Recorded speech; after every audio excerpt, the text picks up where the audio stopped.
Мәулана Джалалиддин Румиге бір күні бір топ философтар келіп, сұрақ қойғылары келетінін айтады. Мәулана оларды Шамс Тебризи хазіретіне жіберді.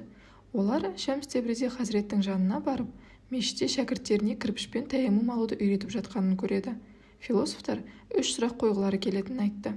Шамс Тебризи «Сұраңдар» деді. Олардың ішінен біреуін бас жетіп таңдады. Барлық сұрақты сол қоятын болады. Бірінші сұрағын қойды. Алланың бар екенін айтасыздар, бірақ ол көрінбейді, көрсетіңіз, сенейік деді. Шамс Тебризи хазіреті келесі сұрағыңды да қой деді. Шайтан оттан жаратылған дейсіздер, бірақ оны отпен азаптайды дейсіздер. Отты қалай азаптайды? Үшінші сұрағыңды да қой деді. Ақыретте әркім өз ісінің жазасын алады дейсіздер. Адамдарды еркіне қоя берсеңіздерші, не істесе де өз еркі емес пе?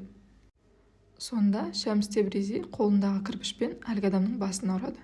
Сұрақ қойған философ бірден қазыға барып шағымданады. Мен сұрақ қойдым, ол басыма кірпішпен ұрды дейді. Шамс Тебризи мен тек жауап бердім дейді. Қазы бұл істің мәнін түсіндіруді сұрайды. Сонда мырза, ол менен Алланы көрсетіп дәлелдеуді сұрады. Енді ол философ басының ауырғанын көрсетсін, көрейік дейді.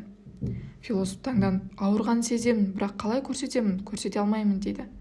Міне, Алла да бар, бірақ көрінбейді. Ол дағы шайтанға отпен қалай азап берілетінін сұрады. Мен оған топырақпен ұрдым, ал оның басы ауырды. Оның денесі де топырақтан жаратылған. Ол қалай ауырсын?